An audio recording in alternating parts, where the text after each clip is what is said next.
बेटा ये सवाल बहुत अच्छा है। इसमें पूछ रहे हैं in hydrogen atom the shortest wavelength of Balmer series is lambda, the shortest wavelength of Brackett series पूछनी थी लैम्डा टर्म। ये बामर साहब ही बहुत अच्छे आदमी थे, इन्होंने हाइड्रोजन स्पेक्ट्रा की करके एक इंपेरिकल फार्मूला दे दिया था।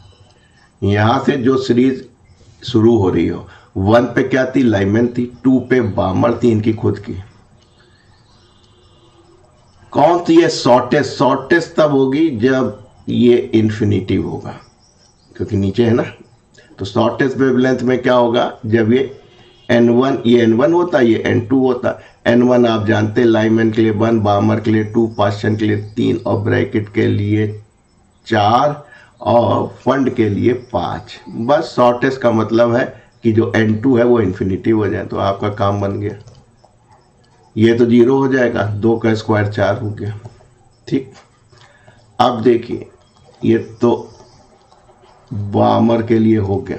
अब आप ब्रैकेट के लिए बना लीजिए, लैम्डा डैश निकालना है, आर रेडवर कांस्टेंट, 3 पास्चन चौथा ब्रैकेट, ब्रैकेट का मतलब है इसका स्क्वायर, ये भी शॉर्टेस्ट मतलब ये इन्फिनिटिव, तो 1 upon lambda dash R upon 16। ये हो गया पहला, ये हो गया दूसरा, बस काम बन गया। 1 upon lambda R by 4, 1 upon lambda dash is equal to R by 16। R से आर उड़ा दीजिए, लैम्डा ऊपर डैश ऊपर ले जाइए, लैम्डा 16/4 यानी 4, इसलिए lambda dash is equal to 4 lambda. है कोई? Yes, second is the right choice. देखो बेटा ये सवाल कितना आसान है। इसमें वर्क फंक्शन सेल्सियम का, पोटेशियम का और सोडियम का क्रमशः 2.14 इलेक्ट्रॉन, 2.30 इलेक्ट्रॉन और 2.75 इलेक्ट्रॉन दिया गया। इंसिडेंट रेस जो आपकी इलेक्ट्रोमैग्नेटिक वेव आ रही है उसकी भी एनर्जी दे रखी है, और पूछा है कि कौन सी फोटो सरफेस, सेंसिटिव सरफेस से आपको फोटो इलेक्ट्रॉन निकलेगा। बस केवल एक ही बेसिक फार्मूला है कि भाई साहब जो एनर्जी आ रही है इंसिडेंट, वो वर्क फंक्शन से बराबर या उससे ज्यादा होना जरूरी है। एनर्जी आपकी कौन सी आ रही है, 2.20 इलेक्ट्रॉन वोल्ट आ रही है, एम आई राइट। अब ये किससे ज्यादा है, ये 2.14 से ज्यादा है, इट इज गुड। क्या ये 2.30 से ज्यादा या बराबर है, नहीं। क्या ये 2.20 जो है 2.75 से ज़्यादा है, नहीं। तो केवल इसी से ज़्यादा 2.14, वो किसका है, सेल्सियम। तो आप कह सकते हैं ओनली सेल्सियम से ही फोटो इलेक्ट्रॉन निकलेगा। बेटा ये भी सवाल बहुत आसान था, लेकिन बच्चे फिर भी गलती कर रहे थे। एग्जाम का प्रेशर ही ऐसा ही होता है।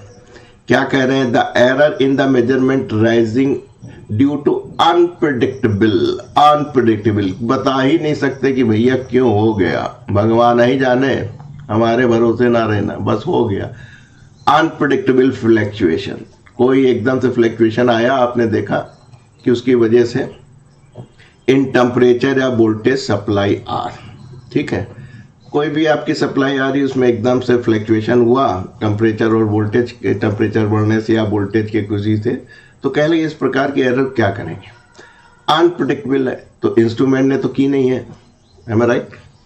आपने भी कुछ खुड़पैच तो कर नहीं रहे थे, लेके पेचकस जो है टाइट कर रहे थे। आपने कहा कि सर एकदम से फ्लैक्चुएशन हुआ, जैसे कहते हैं नहीं, लाइट न्यू आई गप, तो आपने कुछ नहीं किया। लीस्ट काउंट तब होता जब आप किसी इंस्ट्रूमेंट से उसको नाप रहे होते, वो कहने लगे अब सब एक ही बचा, यही सही होगा। तो इसको अनप्रिडिक्टेबल फ्लैक्चुएशन को आप रैंडम एरर कहते हैं।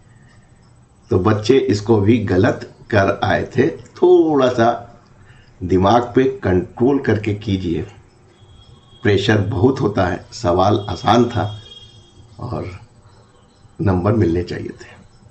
देखो बेटा ये भी सवाल बहुत अच्छा था। एक एलसीआर सर्किट था जिसमें एल की वैल्यू, कैपेसिटेंस की वैल्यू और रेजिस्टेंस तीनों की वैल्यू दी गई थी, और आपको फ्रीक्वेंसी ऑफ रेजोनेंस निकालना था। आप थोड़ा सा दिक्कत में आए कि रेडियन पर सेकंड भी मिल रहा है और हर्ज भी मिल रहा है, तो आपने कहा भाई क्या किया जाए।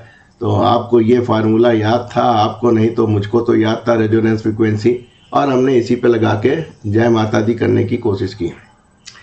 क्योंकि ये हमको लगा कि 1.52 यानी ये पाई का आधा है, इसलिए मैंने पहले ट्रायल एंड एरर इसी पे किया। इंडक्टर 10 मिली -3, कैपेसिटर 1 माइक्रो -6।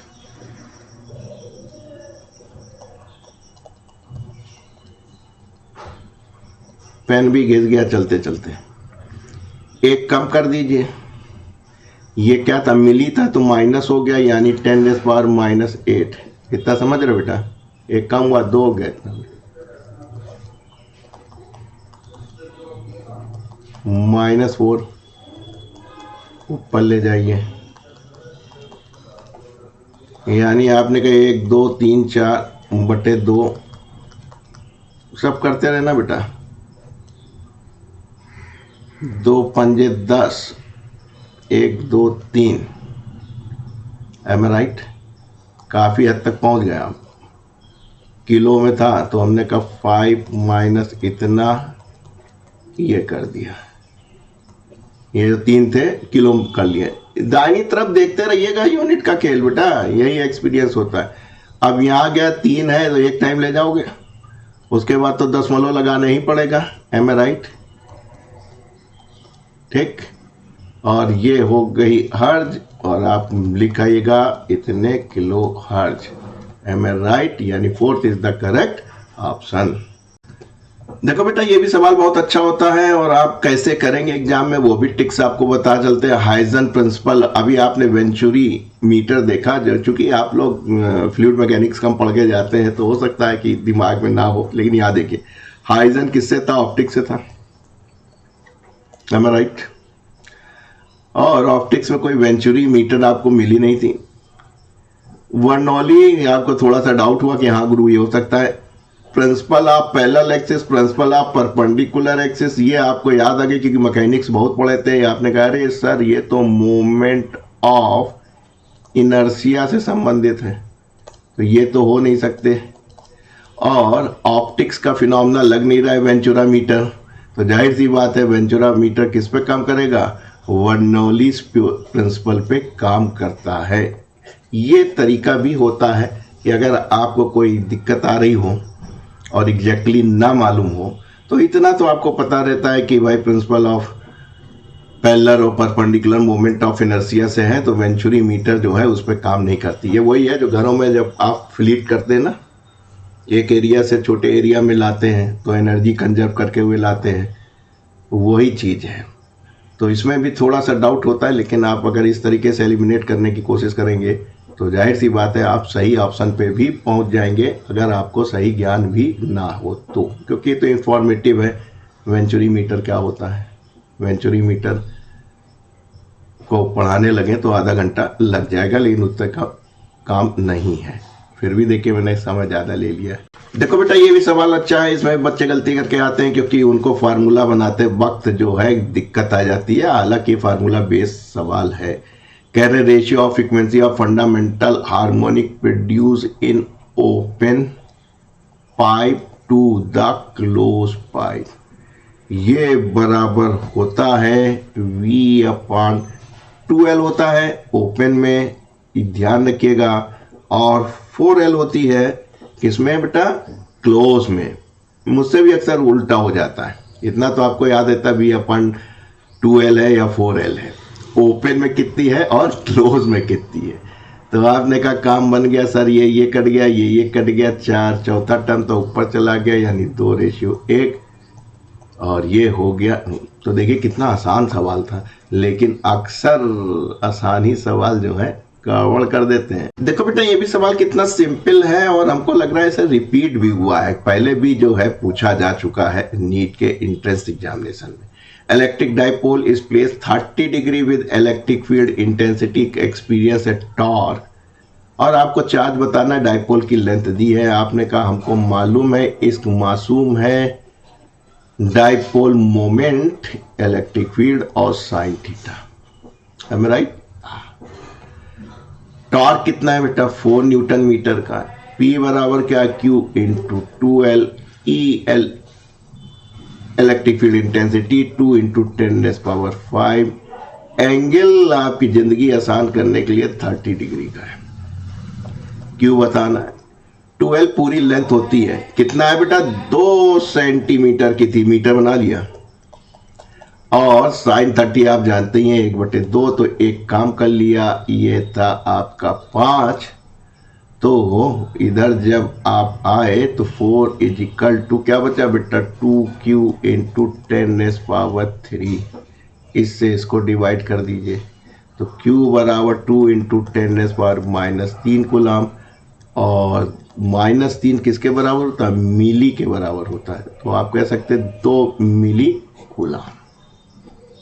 देखो बेटा, ये भी सवाल बहुत आसान है। जब भी कैसे करेंगे, जब आप देख रहे हैं कि बहुत ज्यादा कॉम्प्लेक्स नहीं है तो किरचॉफ लॉ लगाने की जरूरत नहीं, सिंपल कॉमन सेंस लगाइए। क्या लगा रहे हैं कि भाई आपको 2 सेल दिख रहे हैं, एक 10 वोल्ट एक 5 वोल्ट, और सेल में करंट कहां से निकलती है बेटा? हमेशा जो है आपकी निकलती है पॉजिटिव से। तो एक करंट ये निकलेगी 10 वोल्ट वाली, 5 वोल्ट वाली भी निकालेगा। तो भैया किसमें ज्यादा शक्ति? 10 वोल्ट वाली। तो क्या होगी? ये इसको धक्का मार देगी, यानी कि जो इफेक्टिव आपको मिलेगा सर्किट के अंदर, वो सेल क्या मिलेगा? 5 वोल्ट का, क्योंकि ये 10 वोल्ट जो है इस 5 वोल्ट को चार्ज करने लगेगा। बस फिर काम बन गया आपका। इतना समझते ही ये आपका काम बन गया। आपको करंट निकालनी थी और करंट की डायरेक्शन आपको पता चल गई, पॉजिटिव से निकल रही है। पॉजिटिव मतलब ए से लेके बी की तरफ जा रही है। करंट कितनी होगी? कहने लगे जितना वोल्टेज होगा। वोल्टेज कितना हो गया? 10⁻⁵। कहें रेजिस्टेंस कितने हैं? कहने लगे 1 ओम दिखाई दिया, 7 ओम दिखाई दिया, 2 ओम दिखाई दिया, यानी 5/10 यानी 0.5 एम्पियर दिखाई दिया। ठीक, तो करंट कहाँ से चल रही है? देखिए इधर आपको दिख रहा है, पॉजिटिव से निकल रही है, यानी ए से ई पे आई और बी की तरफ गई। तो आप कह सकते हैं ए टू बी थ्रू ई। और वैसे भी 0.5 एम्पियर का एक ही आपके पास था, तो डायरेक्शन में कोई दिक्कत नहीं आनी चाहिए। देखो बेटा, इस सवाल में क्या पूछा है कि net magnetic flux through any close surface. एक काम कीजिए, मैग्नेटिक फ्लक्स मतलब मैग्नेटिक लाइन ऑफ फोर्सेस, एक बार मैग्नेट ले लीजिए तो समझना आसान हो जाएगा। नॉर्थ से निकलती हैं और साउथ में जाती हैं, और सबसे बड़ी बात पता क्या होती है? ये इलेक्ट्रिक लाइन ऑफ फोर्सेस की तरह जो है टर्मिनेट नहीं होती हैं कि पॉजिटिव से वो निगेटिव टर्मिनेट, ये क्लोज होता है। यानी नॉर्थ से निकलेंगे, साउथ में एंट्री होती है, क्लोज बना लेंगे। ठीक, यानी जितनी भी आपकी काटेंगे नहीं एक दूसरे को, ये निकल रही हैं, उतना ही आपका जो है उधर रिसीव हो रही। तो कोई भी एनी क्लोज सरफेस ले लीजिए, ये क्लोज सरफेस ले लीजिए, तो जितनी भी आपकी एंटर हो रही हैं बेटा, उतनी ही तो बाहर निकल रही हैं। तो आपको नेट फ्लक्स चाहिए था, तो आपने कहा सर जो नेट फ्लक्स होगा, फाई नेट होगा, वो φ2 - φ1 होगा। यानी जितनी निकल रही है, जितनी एंटर हो रही, दोनों बराबर हैं, φ है, यानी कि 0 होगा। तो नेट आपको 0 होगा, क्योंकि जितनी एंटर हो रही उतनी निकल रही है। और नेट क्या होता है? डिफरेंस होता है एंटर और एग्जिट का। देखो बेटा, ये भी सवाल बिल्कुल फार्मूला बेस्ड था, प्रोजेक्टाइल मोशन का था। एक bullet is fire from gun with speed of 280 at angle of 30 degree. दाग दीजिए आपने। क्या पूछ रहे हैं? हॉरिजॉन्टल मैक्सिमम हाइट, तो क्या होगा? एक प्रोजेक्टाइल मोशन बनाएगी। am I right? मेरा एक्स एक्सिस थोड़ा सा हिल गया है, चिंता ना कीजिए, भावनाओं को समझिए। मेरी वाली ये आपकी मैक्सिमम हाइट हो गई कि नहीं हो गई? फार्मूला बेस था, इस पे भी बच्चे गलती करने को आमदा थे। 1/2 u² sin² थीटा अपॉन जी। 1/2 u कितना था बेटा? 280। यहाँ लड़का मारे जल्दी के साइन 30 रख आया, लेकिन स्क्वायर नहीं किया उसने। जी कितना बोला था? 9.8। कोई दिक्कत नहीं। तो आपने कहा 2 से काटें, अभी ना काटिए, इसको काटेंगे। 9.8 साइन 30 का स्क्वायर हो गया। इसको इधर कर लीजिए। 7 से काट लीजिए, 7 चौक 28, 7 इकन्नम 7, 7 दूनी 14, इसको काट लीजिए 14 दूनी 28। अब काम बन गया आपका। इसको काट लीजिए, 100 कर लीजिए, 2 2 4 कट के 10 हो गया, तो क्या बचा 10 इंटू 100 बराबर 1000 मीटर, यानी 1 किलोमीटर ऊपर तक जाएगी। चलिए यहाँ मीटर पे था, third is the best option. तो बेटा इतना आसान था, फार्मूला बेस्ड था, तब भी आप कैलकुलेशन की प्रैक्टिस करे रहिए, वहां पे गलती होने के चांस बहुत रहते हैं।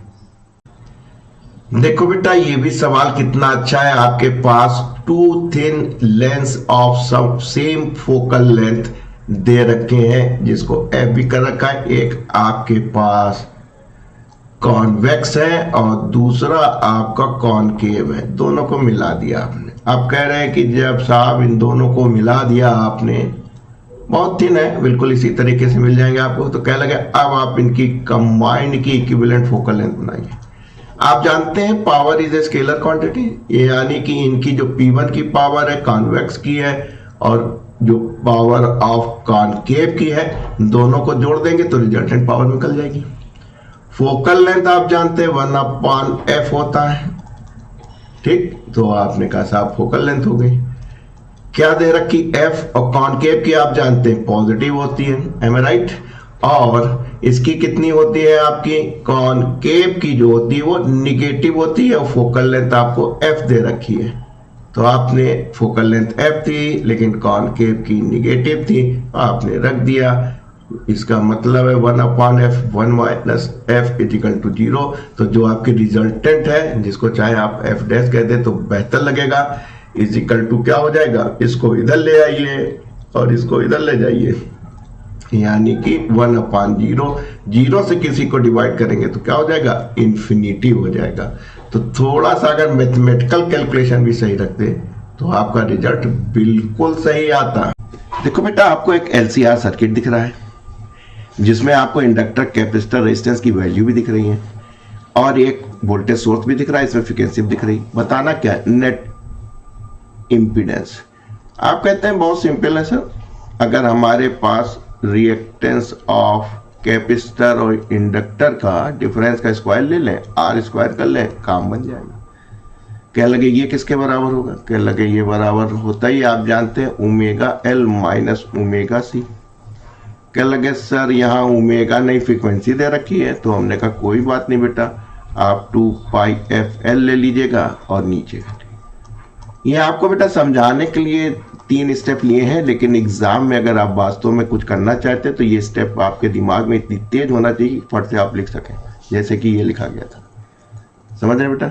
अब आप वैल्यू को शांतिपूर्वक सब्स्टिट्यूट कर दीजिए। फ्रीक्वेंसी कितनी दिख रही बेटा, 50। एल का मेन है 50/पाई, क्या है बेटा, मिली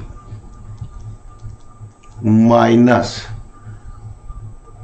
मिली माइनस है बेटा, ये माइनस दिख रहा होगा, 2πf 50 है और ये है 10 पावर माइनस नहीं प्लस का 3 और पाई माइक्रो माइनस 6। आर आपका आसान है, वो आपका 10 है। सबसे पहले पाई से पाई गया, पाई से पाई गया, आपका काफी काम बन गया। यहाँ पे लिख लेते हैं ऊपर और देखिए ये कितना है बेटा, 5 दूनी 10 और ये 100, ये 1000, ये 5 दूनी 10 से चला गया।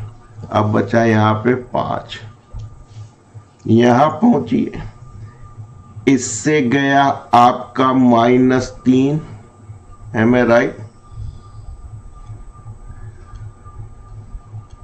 और यहां बचा आपका 100,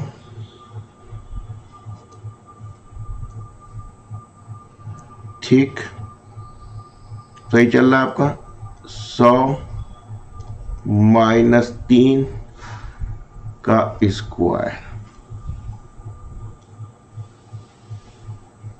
+10 का स्क्वायर।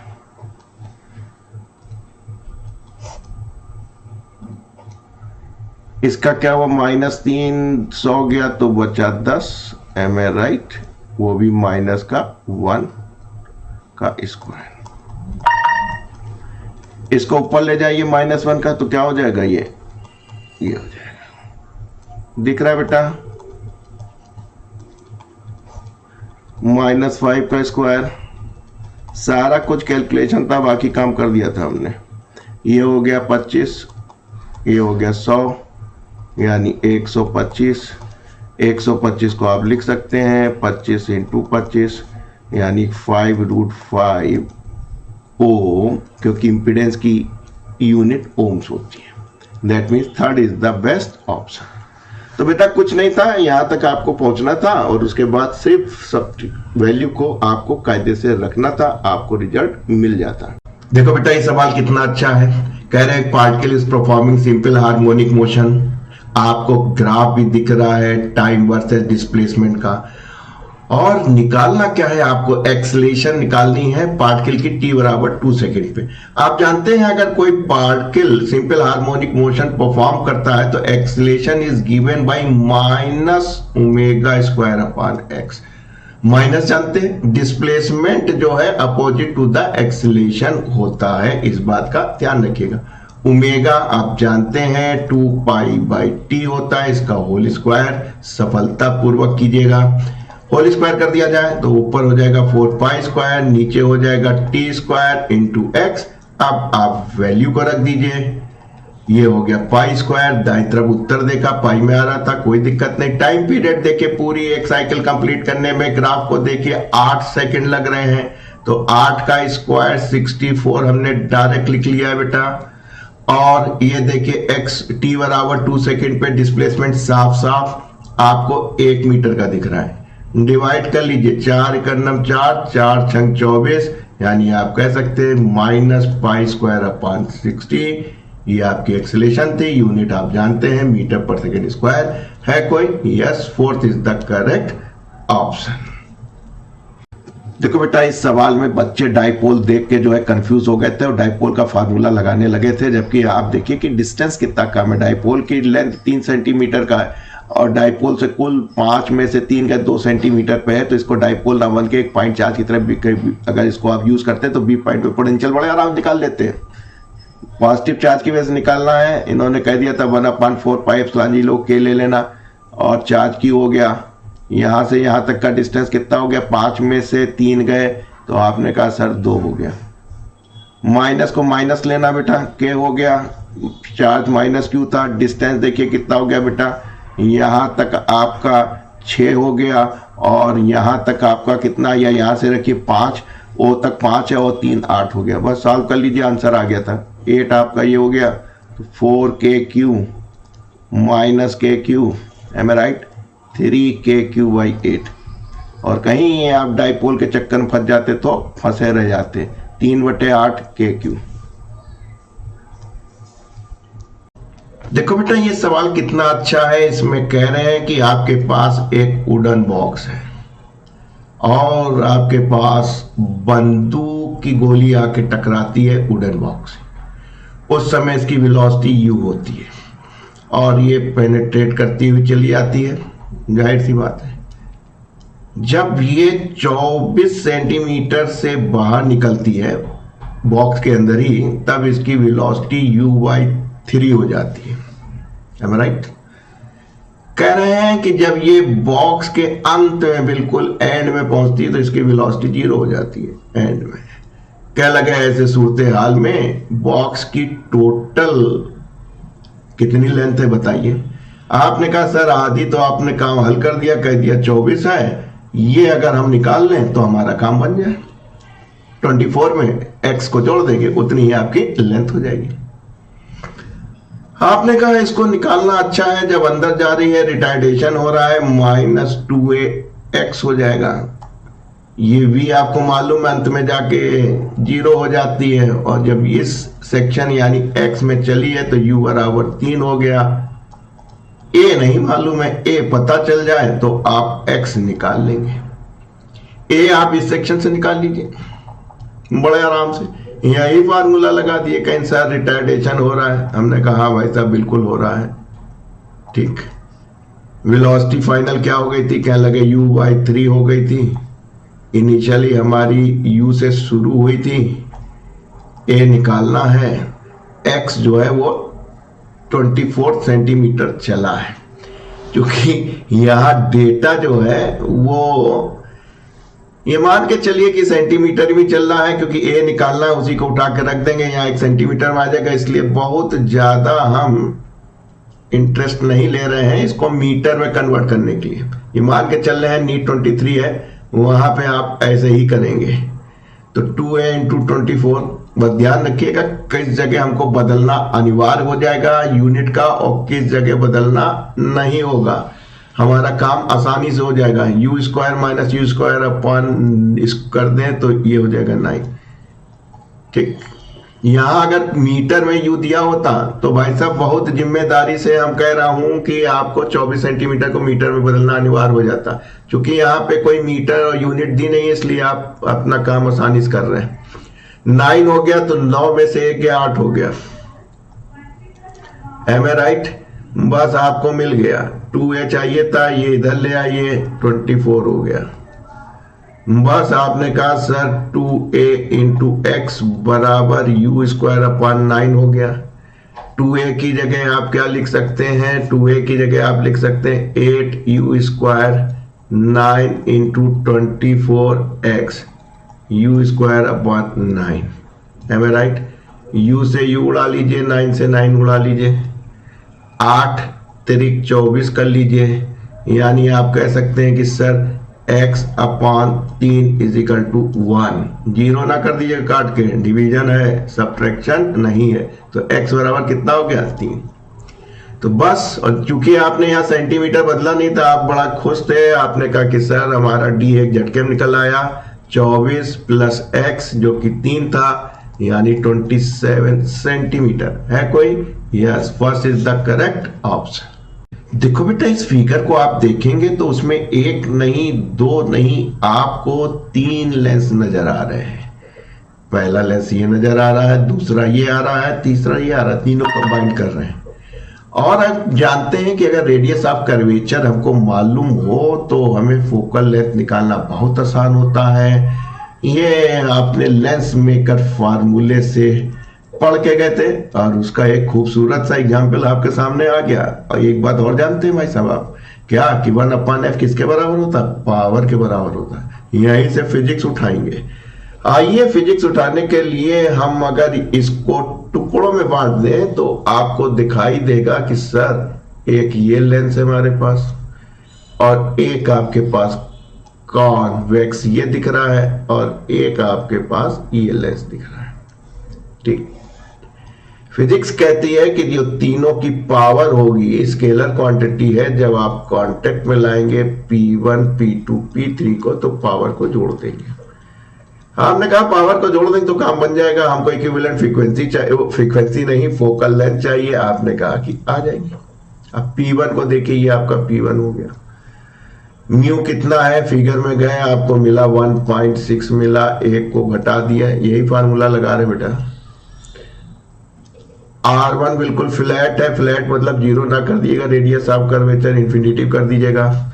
और ये जो कर्व है वो आपको 20 सेंटीमीटर का दिख रहा है। अब ये देख लीजिएगा पॉजिटिव है कि नेगेटिव, इसका सेंटर कहाँ पे होगा, इधर होगा कर्वेचर का। और रे आपकी लेफ्ट से आप म्यू डाल रहे हैं तो इधर से नापेंगे, पॉजिटिव होगा।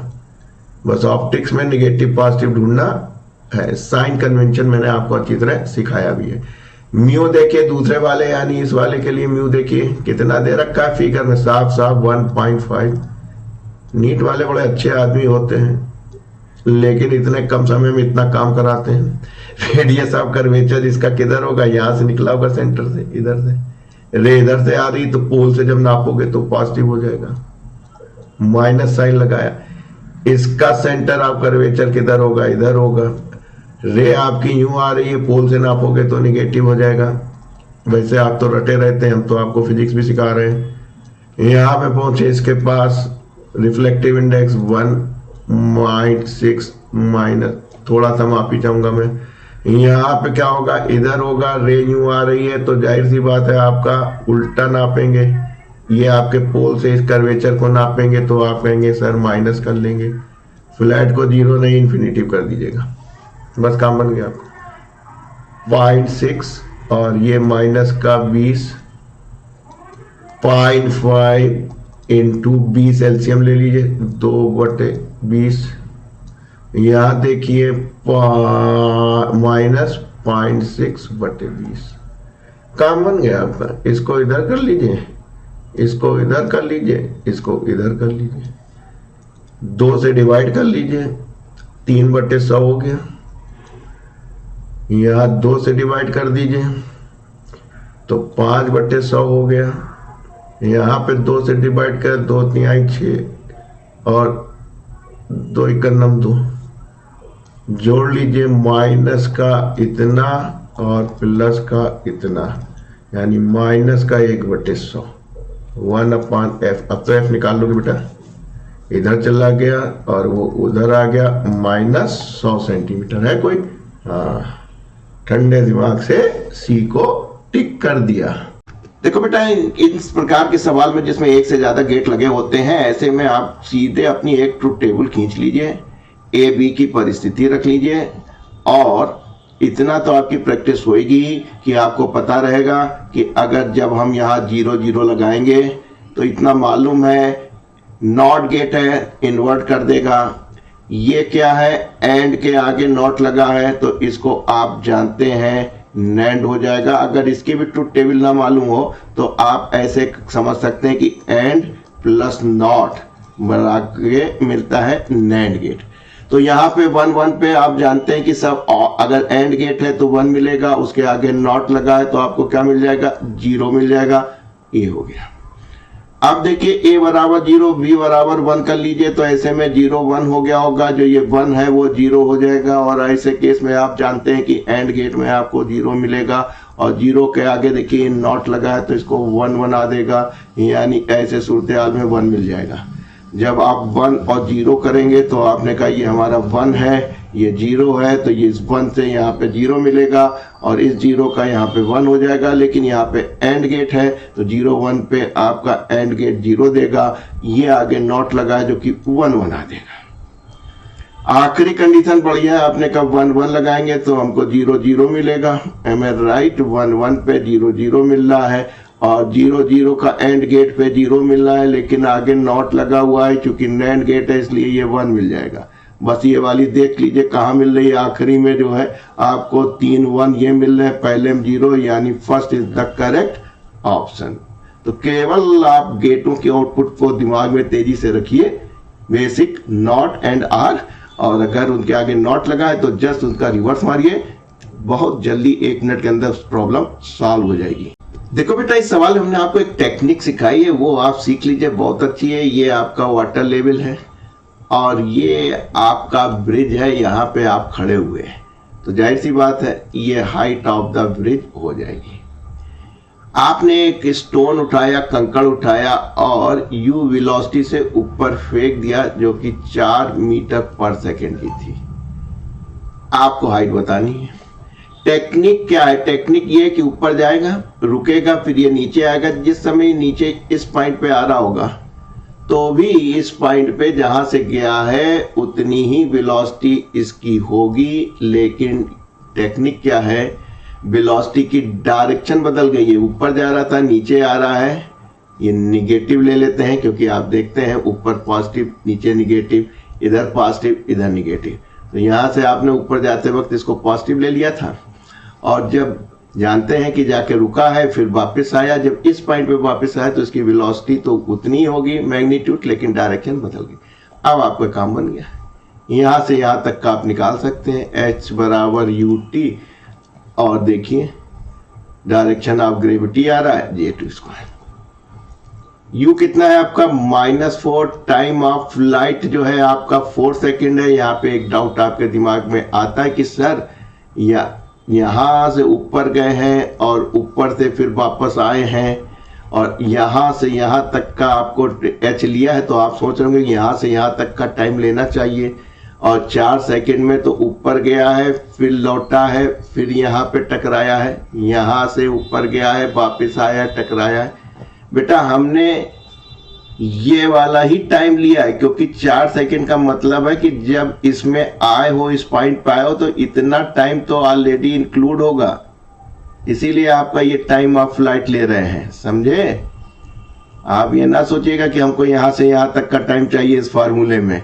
भाई साहब, ये जो वेलोसिटी -4 मीटर पर सेकेंड हुई है, वो इतने समय के बाद ऊपर गया है, और ये आया उतने समय के बाद हुई है, इसीलिए आपने पूरा टाइम ऑफ फ्लाइट को लिया है। बस काम बन गया आपका। आपने कहा ठीक, और जी की वैल्यू 10 ना देते तो हम भी रखते।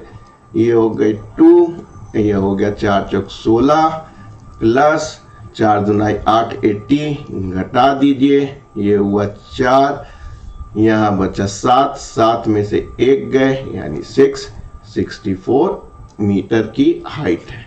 तो 2 बातें आपको सीखनी जरूरी है कि आप कहने लगे सर हम इस पॉइंट से इनिशियल वेलोसिटी लेंगे, बहुत अच्छी बात है, क्योंकि जब इसकी इनिशियल वेलोसिटी इस पॉइंट पे जब नीचे की तरफ आ रहा होगा तो डायरेक्शन बदल चुकी होगी, मैग्नीट्यूड बराबर है। दूसरा कहने लगे सर हम यहाँ से यहाँ फार्मूला लगा रहे हैं, हमने कहा बिल्कुल ठीक कर रहे हो, तो कहने लगे साहब टाइम तो हम ये वाला लेना चाहिए, और टाइम तो उसने टाइम ऑफ फ्लाइट दिया है ऊपर से लेके नीचे तक आने का। हमने कहा ये वाला जो टाइम है वो ही तो इंक्लूडेड है 4 से -4 होने में, इसलिए आपको ये पूरा समय लेना पड़ेगा। क्लियर? देखो बेटा ये सवाल कितना अच्छा है। आपके पास 10 रजिस्टर्स हैं और 10 रजिस्टर्स की वैल्यू सेम है। पहली दफे में आप उनको सीरीज में जोड़ते हैं। एक ईएमएफ है, बैटरी है जिसका ईएमएफ ई है, और कोई भी इंटरनल रेजिस्टेंस नहीं है। तो दोस्तों ऐसे सूरत हाल में जो करंट फ्लो करेगी आप जानते हैं क्या हो जाएगी बेटा, ई अपॉन टोटल रेजिस्टेंस। सीरीज में सम हो जाता है, 10 है तो क्या हो जाएगा बेटा 10R। इतना क्लियर? बहुत आसान सवाल है। आपकी बार इन्हीं रजिस्टर्स को, 10 रजिस्टर्स को आपने पैरेलल में जोड़ दिया। बैटरी भी वही है आपकी, कोई इंटरनल रेजिस्टेंस नहीं है। तो आप जानते हैं ये 10 रजिस्टर्स किसमें हो गए हैं, पैरेलल में हो गए। इनका अगर आप इफेक्टिव निकालेंगे तो आप जानते हैं पैरेलल में क्या होंगे, R/N। अगर सब सेम है तो एक भी रेजिस्टेंस की वैल्यू रख दीजिए, n नंबर ऑफ रेजिस्टेंस 10 थे उससे भाग कर दीजिए, काम आपका बन गया। ऐसे सूरत हाल में जो करंट है आपने कहा I डैश वो कितनी हो जाएगी, आपने कहा E/R, ओम्स लॉ यार इतना तो समझते हो, current is equal to voltage upon resistance. ये क्या होगी बेटा 10/4 टर्म है, ऊपर चला गया, यहां से E/R निकाल सकते हो, इधर ले आइए तो ये हो जाएगा 10I is equal to E/R, equation number इसको पहला कहो। अब आपका काम और आसान हो गया, 10 पहले से था, E/R कितना हो गया 10I हो गया, तो आपने कहा 100I। तो वही पूछ रहा है कितना n की वैल्यू बताइए अगर जो करंट है increase by n time, am I right? यानी कि अगर ये n टाइम बढ़ी है, इसको आप कह सकते हैं n टाइम इंक्रीज हुई है, तो I डैश क्या हो जाएगा n इंटू I हो जाएगा, ये बराबर इसके कट गया, तो n इज इक्वल टू 100, यानी कि 2 is the right choice baby. देखो बेटा इस सवाल में आपको एक वायर दिया है carrying current I along the positive axis has length L, यानी कि एक L लेंथ का वायर है जो कि एक्स एक्सिस में है, और आपका जो है करंट I अमाउंट की फ्लो कर रही है। इसको उठा के मैग्नेटिक फील्ड में रख दिया, कमबख्त magnetic field x y z तीनों एक्सिस में, तो जाहिर सी बात फोर्स लगेगा। कह लेंगे कितना फोर्स लगेगा, तो आपने कहा हमको मालूम है इसको मासूम है, यानी जो लेंथ वेक्टर है जो मैग्नेटिक फील्ड का वेक्टर है उसका क्रॉस प्रोडक्ट निकाल दें।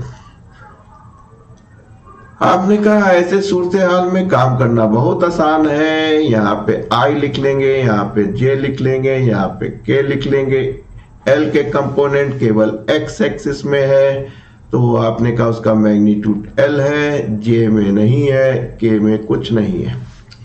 मैग्नेटिक फील्ड देखिए x में 2 है, 3 यूनिट की है और के में -4 यूनिट की। सॉल्व कर लीजिए, मैग्नीट्यूड निकाल लीजिए, आई से गुणा कर दीजिए, 4 में से कोई एक सही होगा, उतने में आप डॉक्टर बन जाएंगे। आई को जब लिया तो क्या हुआ, आई वाले वर्टिकल कंपोनेंट खत्म हो गए, जे और के मिले, इतना आप समझते हैं बेटा। माइनस जे ले लीजिए, एम ए राइट, और ऐसे सूरत में जे के खत्म हो जाएंगे तो L/2 0 -4 बचेगा। मेरा फोटो आ रहा होगा इसलिए हमने फोटो को कैंसिल कर दिया। थोड़ी देर बाद दिखाएंगे अपना खूबसूरत सा चेहरा आपको। तो के मेरी माँ तो समझती है कि मैं बहुत खूबसूरत हूं। L/2 0 और 3, एम आई राइट दोस्तों। अब क्रॉस प्रोडक्ट कर लिया जाए। आई ये 0 हो गया, बुरी संगत का बुरा असर, यानी 0 से गुणा करो तो 0 हो जाओगे। बच्चों अच्छे लोगों के साथ रहा करो। -4L और ये आपका 0 हो गया, प्लस ये हो गया आपका K का 3L और ये हो गया 0। चलिए यहां लिख लेते हैं आपका फोर्स वेक्टर। फोर्स वेक्टर आपका क्या हो गया भाई साहब, आपने कहा फोर्स वेक्टर हो गया करंट का अमाउंट I, ये तो 0 हो गया था, एम ए राइट। यहाँ पे -4J मिला और यहाँ पे मिला आपको 4L था बेटा, ये सब गड़बड़ी ना करना। और यहाँ पे मिला K का, ये J का था बेटा, और ये 3L K का मिला। मैग्नीट्यूड चाहिए तो आपने कहा मैग्नीट्यूड बहुत आसान है। IJ के बहुत बदतमीज है, हमेशा कहाँ रहते हैं, 90 डिग्री पे रहते हैं, तो इनका मैग्नीट्यूड निकालना बहुत आसान हो जाता है। यानी I = 16L² प्लस 9L², यानी I = 25L²। इतना तो समझते ही हो, 5 और ये हट के L है कोई 5IL, yes 3 is the correct option. Photo दिखा दूंगा आपको, ठीक है बेटा। देखो बेटा ये भी सवाल बहुत अच्छा है। मेरी तबीयत खराब इसलिए थोड़ी सी आवाज भर्रा रही है, उतना तो आपको अब कोरेंस हो गया होगा। हमारी आपकी वेवलेंथ मिल चुकी है, आप हमारी बात को समझ रहे होंगे। कह रहे हैं satellite is orbiting just above the surface of planet. बहुत अच्छी बात है, ये हमने कह दिया अर्थ है और ये हमारा प्लेनेट है, ठीक, और ये हमारा सैटेलाइट है, ये ऑर्बिटिंग कर रहा है, घूम रहा है। एवरेज डेंसिटी डी रखी है और टाइम पीरियड T लिया है। यूनिवर्सल तो होगा। अगर आपने कहा कि सर हम मान लेते हैं कि जो रेडियस है उस प्लेनेट के मास और उस सैटेलाइट के बीच की दूरी वो R है, तो ऐसे सूरत हाल में कहने लगे 3π/GD किसके इक्विवेलेंट होगा। तो आपने कहा सब टाइम पीरियड दिया है तो सबसे पहले टाइम पीरियड निकालने की कोशिश करते हैं। टाइम पीरियड क्या होगा, डिस्टेंस कितना चल रहा है 2πr और एक यूनिफॉर्म वेलोसिटी v से चल रहा है, राइट। ऐसे सूरत हाल में अगर आपको b मिल जाए, r गायब हो जाए तो काम बन जाए। आप देखिए, इसको देखिए, यहाँ ग्रेविटेशनल अट्रैक्शन लगेगा और जब v वेलोसिटी से कोई मास घूम रहा है, सर्कुलर मोशन कर रहा है, तो क्या हो जाएगा mv²/r, एक सेंट्रीफ्यूगल फोर्स भी लगेगा। तो इधर जो ग्रेविटेशनल फोर्स लग रहा है उसी को सेंट्रीफ्यूगल फोर्स मैनेज कर रहा है, तभी दो इक्वल एंड अपोजिट होते हैं, इसीलिए बैलेंस चलता है। तो ग्रेविटेशनल फोर्स तो ये हो गया आपका बीच की दूरी का स्क्वायर, और इस फोर्स को कौन कर रहा है, केवल यही लगता तो यहाँ घुस जाता। इसको कर रहा है वेलोसिटी वाली की वजह से आपको सेंट्रीफ्यूगल फोर्स। बस इतना समझ गए तो काम बन गया। समझदार तो आप बहुत हैं। पहले स्मॉल उड़ा लीजिए, इसको उड़ा लीजिए। अब b² है तो v = √gm/r रख दीजिए भाई साहब, 2πr और वेलोसिटी हो गई √gm/r। काम बन नहीं रहा है क्योंकि आपको जी और डी चाहिए, डेंसिटी चाहिए, यानी मास गायब करना है। तो सबसे पहले आप होल स्क्वायर करके कुछ तो अपने जीवन को आसान करें। ऊपर स्क्वायर हो गया, G M upon R, under root खत्म हो गया, ये ऊपर चला गया बेटा 2 पाई 4 पाई स्क्वायर आर, ये ऊपर जाके क्यूब बना बेटा अपॉन जी एम। डेंसिटी आपको दी गई है, मास आपको निकालना है, तो मास बराबर वॉल्यूम इनटू डेंसिटी। वॉल्यूम कितना हो जाएगा, स्फेरिकल शेप का होता है 4/3 पाई आर क्यूब वॉल्यूम हो गया इस आपके प्लेनेट का, और डेंसिटी डी हो गई। अब देखिए ये कट गया बेटा, इससे ये कट गया, 4 से 4 कट गया, 3 ऊपर चला गया, तो ऊपर बचा 3 और पाई आ गया, और नीचे बचा जी इंटू डी। यही आप चाहते थे, आप जानना चाह रहे 3 पाई जी इंटू डी किसके बराबर है, साफ साफ दिख रहा है टी स्क्वायर के, है कोई? हाँ, second is the best option. देखो बेटा ये सवाल कितना अच्छा और सिंपल है। कह रहे calculate the maximum acceleration of a moving car so that the body lying on the floor of the car will remains stationary. ये फ्लोर है बेटा, और जाहिर सी बात है रफ सरफेस होगी, और ये आपकी कार है जो कि दौड़ती हुई चली जा रही है। Am I right? अब इससे अच्छा नहीं बता पाऊंगा, इसकी मैक्सिमम एक्सेलरेशन बतानी है। ये आपका मास हो गया, तो क्या होगा बेटा, mg इधर लगेगा, नॉर्मल रिएक्शन फोर्स ये लगेगा, एक्सीलरेट कर रहा है बॉडी के पास, आपने कहा सर मास m था, तो इसलिए मास इनटू एक्सीलरेशन फोर्स इधर लगेगा, और फ्रिक्शनल फोर्स इधर लगेगा। तो इसको स्टेशनरी लगने के लिए जितना फोर्स इधर लग रहा है आपका, और जो फ्रिक्शनल फोर्स है उसके बराबर होना चाहिए। फ्रिक्शनल फोर्स होता है म्यू टाइम ऑफ रिएक्शन, ये बराबर होता है मास इनटू एक्सीलरेशन। रिएक्शन आपका कितना है हॉरिजॉन्टल सरफेस पे, तो mg है। काम आपका बन गया, इसका एक मतलब म्यू इनटू जी। म्यू आपको 1.5 दे रखा, 0.15 दे रखा, और जी आपको 10 दे रखा, ना होता तो भी लेते, गुणा कर दीजिए, मीटर पर सेकंड स्क्वायर भी लगा दीजिए, और आपका तीसरे पे टिक भी कराइए। देखिए डॉक्टर साहब ये सवाल इतना आसान है, हमको हंसी आ रही देख के। कक्षा 10 में जब मैं पढ़ता था तब ये हम लोग ने सीखा था, हीट एंड थर्मोडायनामिक्स तो नहीं, हाँ हीट के उसमें देखा था। क्या कह रहे हैं, रेजिस्टेंस आप प्लेटिनम वायर 0 डिग्री दे रखा है और 80 डिग्री दे रखा है, टेम्परेचर कोफिशिएंट निकालना है। एक फार्मूला मालूम था, हमको मालूम है, इसको मासूम है, सब कुछ मालूम है। अल्फा निकालना T 6.8, 0 पे 2, 1 प्लस अल्फा निकालना है। डेल्टा T क्या हो गया, ये 80 डिग्री है, ये 0 डिग्री। मैंने क्या बताया है कि बेटा आप भले ही केल्विन में करें या डिग्री में करें, डिफरेंस दोनों का सेम आता है। तो 80 माइनस 0 80 हो गया। अब इम्तिहान में इतना टाइम नहीं रहता है कि आप वो करें, तो जल्दी से जल्दी क्या कीजिए, 1 प्लस यानी कि 88, 3.4 इधर ले गए, 1 घटाया 2.4, काम बन गया। ठीक, जो एवरेज बच्चा है ऐसे हल करें, इसको यहाँ बढ़ा दिया, 8 त्रिक 24, 2 है, ऊपर ले जाओगे तो माइनस का होगा, और इसको आप जानते हैं डिग्री इनवर्स यानी -2। दैट मीन्स कि 3 इज द करेक्ट ऑप्शन। बताइए इतना आसान सवाल पूछते हैं। लो बेटा ये भी सवाल बहुत अच्छा है। आपको क्या दे रखा है, radius of inner most orbit of hydrogen atom is जितना इनर मोस्ट, यानी कि आप समझ गए होंगे कि R1 सबसे पहले वाली का आपको ये दिया है उन्होंने, इसी को बोर ऑर्बिट भी कहते हैं।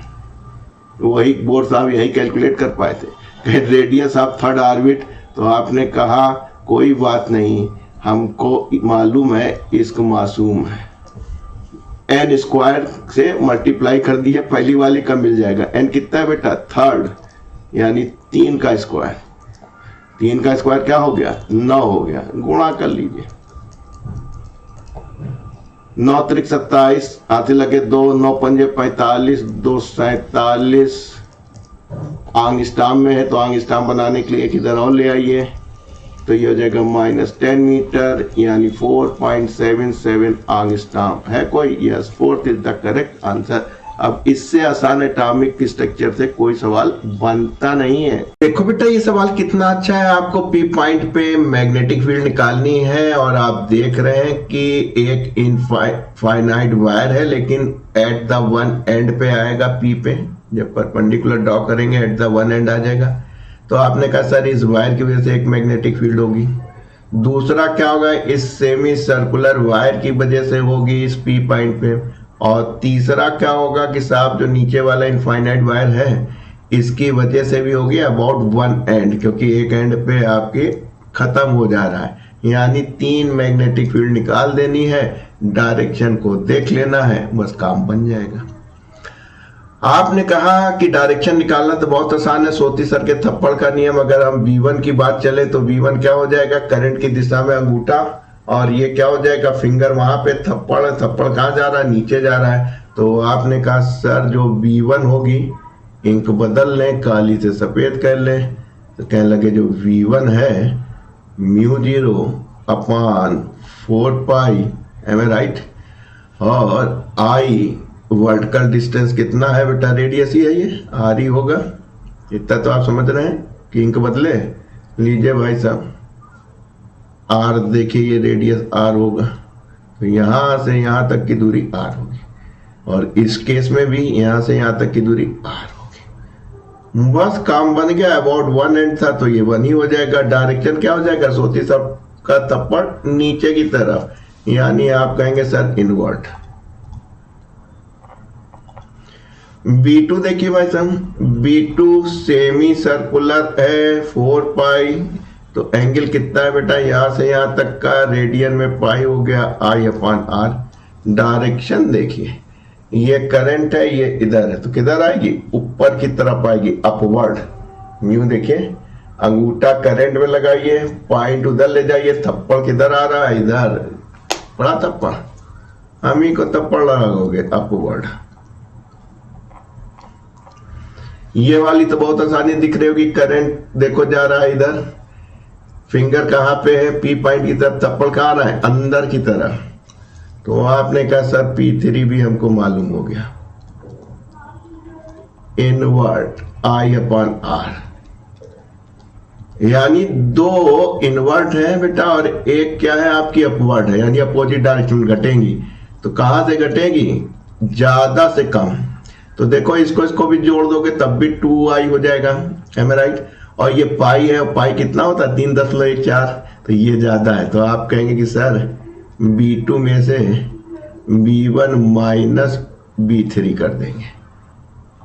B2 हो गया μ0 upon 4 pi I upon R minus, ये देखिए दोनों सेम है, B1 B2 डायरेक्शन भी सेम है, तो जब माइनस माइनस रखोगे तो μ0 4 पाई I, तो इतना जुड़ के 2 हो जाएगा, ये हो जाएगा, एम आई राइट। ये आपका पाई हो गया, बस काम बन गया। आपने कहा सर μ0 दिख रहा है, 4 पाई दिख रहा है, I दिख रहा है, R दिख रहा है, कॉमन ले लिया जाए, ये हो गया, एम आई राइट। यहां पहुंचे तो आपने कहा कि सर ऐसा तो कुछ दिख नहीं रहा है, लेकिन एक चीज दिख रही है, नीचे से पाई गायब है, एम आई राइट। नीचे से आपका पाई गायब है, तो आपने कहा कोई बात नहीं, 4 पाई है, I अपॉन R है, पाई कॉमन ले लेंगे, तो 1 माइनस 2 अपॉन पाई हो जाएगा, पाई पाई गायब कर दीजिए, तो μ0 I अपॉन 4R 1 माइनस 2 पाई। और इसकी डायरेक्शन क्या होगी, अपवर्ड। अपवर्ड मतलब अवे फ्रॉम द पेज, और इनवर्ड होती तो इनटू द पेज होती। तो अब आपको दिखने लगा μ0 4 पाई, μ0 I upon 4R 1 minus 2 pi away है, यस, यानी 3 इज द बेस्ट ऑप्शन।